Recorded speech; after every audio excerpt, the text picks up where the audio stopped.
We wish to share with you our thoughts on the events we experienced, as well as what the future may bear. And despite the madness we have endured and still, we see no harm in presenting you with the criminal nature of your newly re-elected emperor.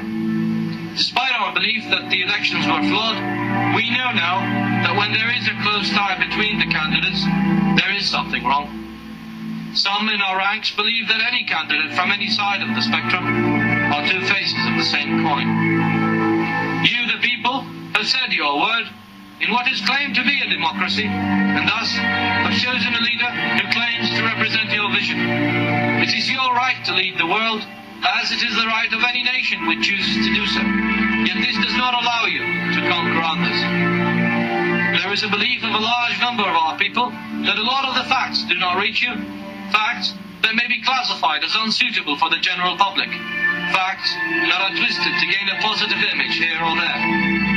Nothing new to an emperor who represents deception, lies, crimes, half-victories, and total defeats. Your administration, time after time, lied and presented you with achievements directed by Hollywood and performed in Iraq. You have elected these criminals, and thus you are responsible for their actions. We hope that your future decisions will be based on reason and belief, for your emperor tomorrow will mirror the image of America to the world, and by his actions will your empire be measured. And for the first time in history, a mafia of the weapons plants represented by Bush, oil companies represented by Dick Cheney, and the Zionists represented by Paul Wolfowitz and Richard Pearl hijacked the United States of America in an ingenious plan to control the world. This type of administration is exactly what Benjamin Franklin once warned of.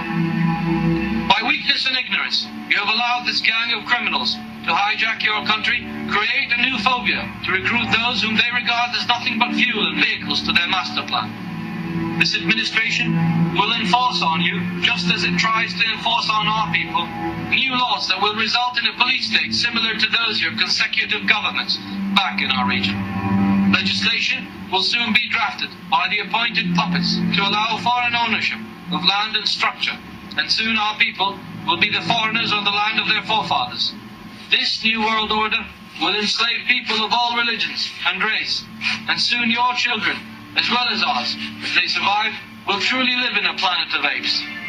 And with a reduced population for ease of control, this can only be the implementation of a plan once presented by Henry Kissinger. This world has not yet seen an empire which constitutes in its prime objectives the destruction and genocide of whole populations and societies, only to control the energy resources of this planet. Your representatives and their media have portrayed an image that an insurgency is in effect, and that it is led by elements of foreign fighters entering from Syria and neighboring countries. Yet we assure you, this is only a continuation of what Bush once claimed, mission accomplished. This resistance movement was prepared for, and is only the second chapter of this war, and we are mostly, if not all Iraqis, proud Iraqis, who kept their oath to defend people and country. And because this war may last longer than what the invaders anticipated, we have all promised to make their stay long, costly, and painful. Blaming other countries is nothing but creating new pretexts to invade other sovereign states and back future expeditions. They have made our country a battlefield to settle accounts with elements of Al-Qaeda, formerly dear allies and partners. They have also created new phobias to justify their continued presence, despite their loss of this war. And for the general media, we call on them to think about what they declare and not fear death and imprisonment. Do not fall into the traps prepared by those who pull the strings from Tel Aviv.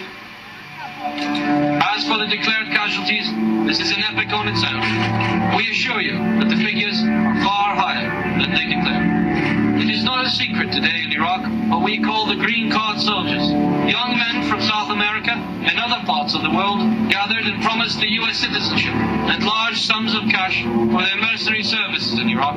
They are always on the front lines, and their casualty figures are never declared. They are hidden in unmarked graves and dumped into rivers under the cover of moonless nights, some of which the resistance provided evidence of. There are also a large number of security contractors who are not listed as military personnel.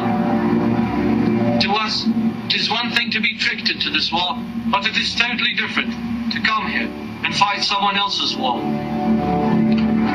After the failed American elections in Iraq, they will now play the sectarian card. They are already sending their mercenaries to destroy churches and mosques alike in order to prepare the ground for civil war. They will train more and more local traitors to conduct police operations and detention raids on anyone who does not accept democracy, performed at the muzzle of a barrel. The local mercenaries will also act as sandbags to their masters when we choose to strike. The non-conduct of your troops has also taken its toll on our people.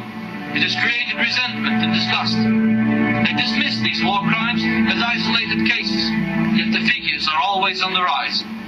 What's more, our scandals of Abu Ghraib, Boka, and the use of chemical weapons on Fallujah, and only God knows what's to come.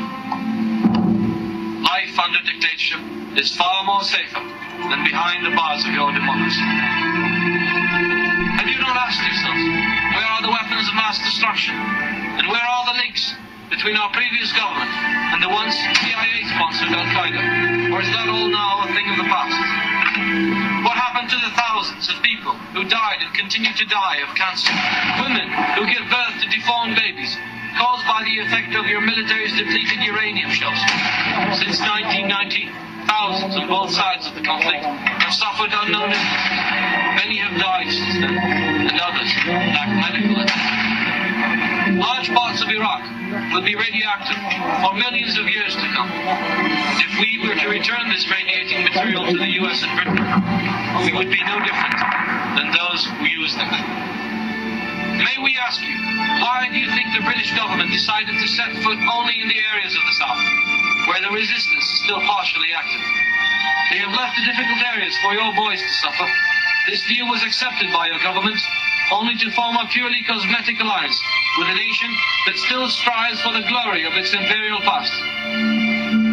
They have turned the land of the free into a camp of capitalist slavery, and then changed the home of the brave into a printing house for papers they call dollars, and guarded it with enormous military might.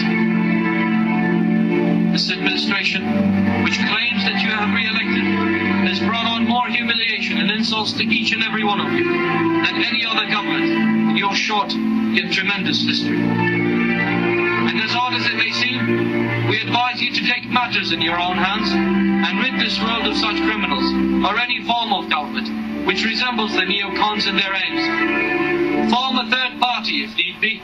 Appoint those who resist preemptive war as true representatives of the people before it is too late. And if demonstrations and protests are not heard, use and protect what is left of your constitution and correct matters by force. This world awaits your move. Today these words may seem strange, but we believe that a nation which once gave the world John F. Kennedy, Benjamin Franklin, George Washington, Hughes and Henry Ford will not fall short of giving true leaders of substance and dignity. This war has taught us that one man on the field can change the outcome of a day. One man who believes in true freedom can do what nations put together dare think of. We share these thoughts with great honesty to those of you who spent days and nights trying to prevent this war, timeless efforts to prevent this real Holocaust. To all of you we say, thank you for your time.